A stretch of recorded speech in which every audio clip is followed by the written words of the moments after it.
Good morning, students. In this session, let us solve one problem on force analysis. Okay, vector analysis. Method of finding the resultant of forces.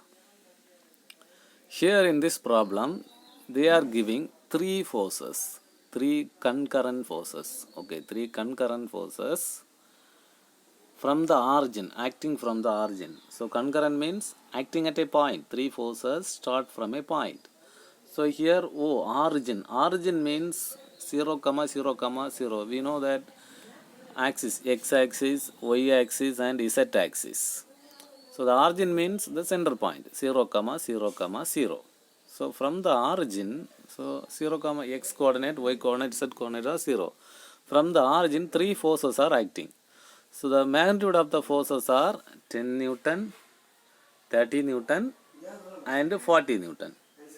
These forces are directed towards another point. So here A point. So OA, one force vector from OA. So starting point is O and it is passing through the point A. So the coordinates for the A point is 3, 0, -3. 3 means x coordinate, 0 means the y coordinate of the point, -3 means z coordinate. And the next force is 30 Newton, the magnitude is 30 Newton, the point B is 2, -2, 4. So here also the force originating from O, okay, start from O, 0, 0, 0, x, y, z coordinates are 0.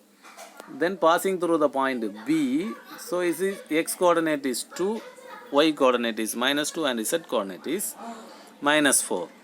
And third force is the magnitude, the value is 40 Newton. This is passing through the point C. So the coordinates are -1, 2, 4. So it is x2, the coordinates x coordinate, y coordinate, z coordinates are there. So here we have three force vectors, OA vector, OB vector and OC vector. Three force vectors are there. So here in this problem we have to find the resultant of the three forces. So how to find the resultant? Resultant means just we have to add the force vector. That's all. Add the force vector. Three force vector. So F1 vector plus F2 vector plus F3 vector, which gives the resultant. Just add the vectors all. If it is 4 forces means F1 plus F2 plus F3 plus F4 vector. Okay, 5 means whatever may be. How many? Whatever may be the number of forces, just vector addition gives the resultant. So we have to find that. So in this problem, they are asking us to find the resultant. So how to find the resultant? So for resultant means we have to first find the vectors, force vector. Then add all the force vector. So how to find the force vector? So first consider F1 vector. That is first vector starting from the force starting from O to A, right? O to A. So here listen, FOA vector is equal to modulus of FOA vector into lambda OA vector. This is the formula to find the force vector. So force vector, FOA vector. OA vector means the force start from O and passing through A. Therefore OA vector. So OA vector and AO vector are not equal. They are mutually perpendicular. So opposite forces. But here it's very important where from the force starts and where the force ends. So direction is very important.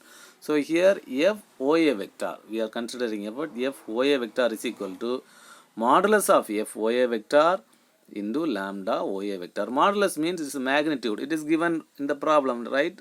10 Newton. Then lambda means unit vector along the vector, along the force, unit vector along the force, OA, along the direction, unit vector along the direction OA. That's all. So for finding the unit vector, this is the formula, right? For finding the unit vector, this is the formula. x2 minus x1 into I vector plus y2 minus y1 into j vector plus z2 minus z1 into k vector divided by the square root of x2 minus x1 the whole square plus y2 minus y1 the whole square plus z2 minus z1 the whole square. So this is a formula to find the unit vector for x2 minus x1. See here x1 y1 x1 x coordinate mean first coordinate means the 4 start from O, right? So the coordinate 0 comma 0 comma 0 is x1 y1 and z1. Then x2 means it is passing through the next point B. So B is 3 comma 0 comma minus 3, right? So here x2 y2 z2. So first 3 is x2, 0 is y2, minus 3 is z2. So just substitute the values of x1 y1 z1 and x2 y2 z2 in the formula. We get like this, right?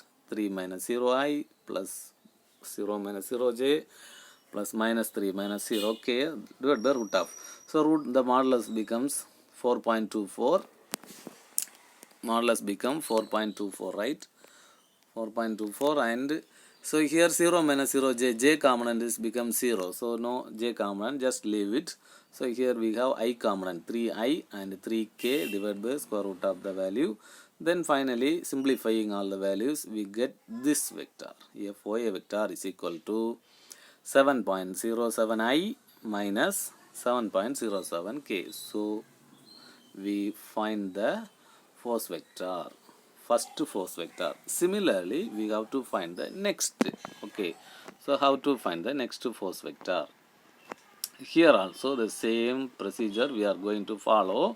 So here also f vector, fob vector, right? Second force FO2B vector. FOB vector is equal to modulus of FOB into lambda OB vector.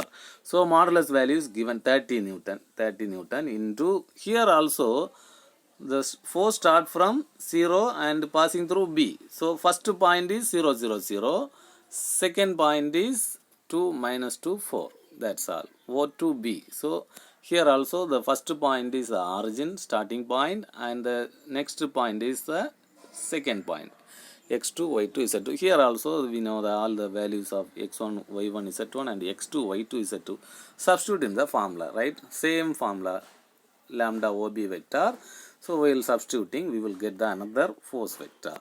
So here we have all the components minus 12.247 I vector minus 12.247 j vector plus 24.494 k vector. So we got all the vectors. So second force vector also we find. FOA vector find, FOB vector we found.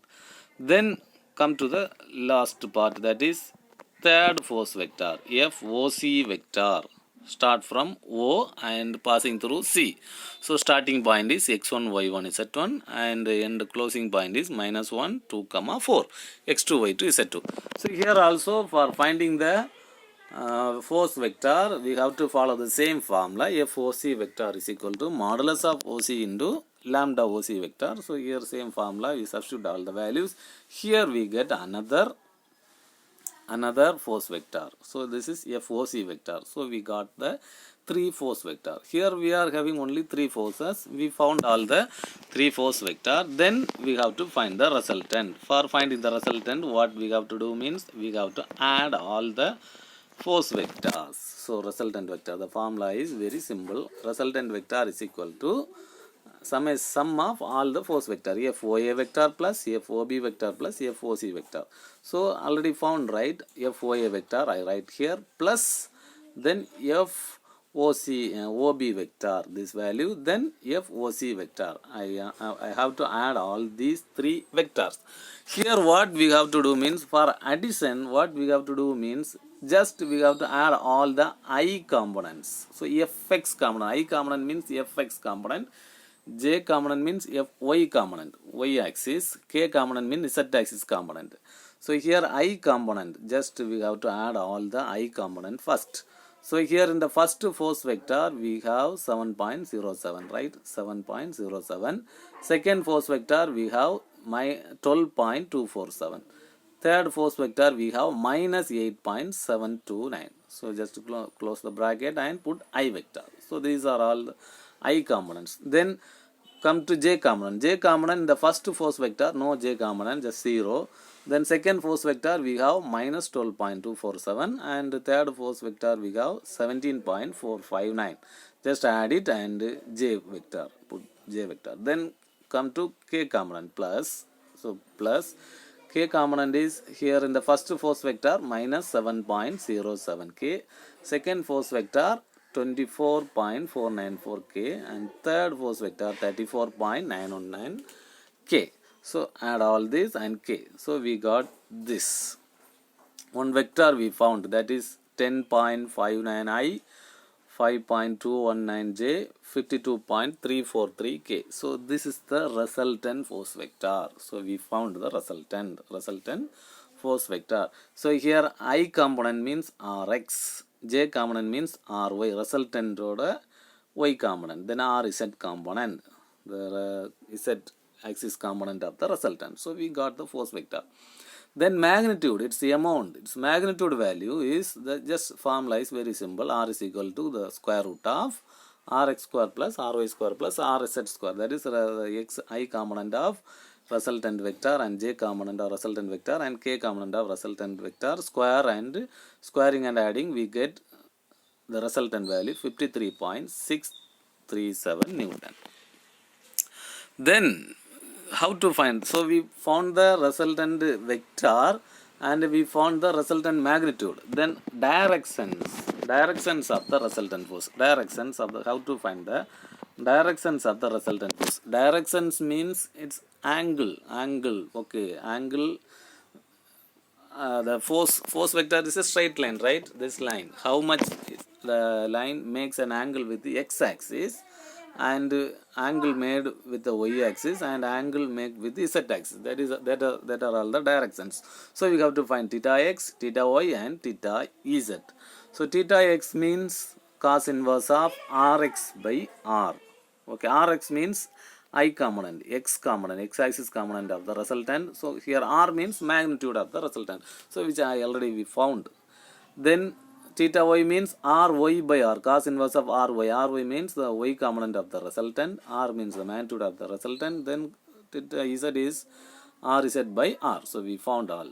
So just we can substitute all the values in this and we will getting cos inverse, we will get an angles 78.61 degree and 84.42 degree and 12.7 degree. So we found theta x, theta y and theta z, angle of the resultant with respect to the axis, reference axis. Then we can check the angle, correctness of the angle by using this formula. It's a simple formula, cos square theta x plus cos square theta y plus cos square theta z should be 1. So we found all the theta x, theta y, theta z values, substituted. So if we get 1 means, so our answer is correct. Then unit vector, if they are asking us to find unit vector in the direction of the resultant force, means what we have to do? Unit vector in the direction of the resultant. So we found the resultant force vector. Okay, its magnitude also we found. So unit vector means resultant force vector divided by its magnitude, right? Unit resultant force vector divided by its magnitude. So resultant force vector we already found. Its magnitude also we found already. So divide it. Then simplify it. You will get lambda vector. That is unit vector along the resultant vector. This is the answer for this. So this is how we have to solve the problems on vector method, finding the resultant of force vectors. Okay, if a number of forces acting also, we can find it.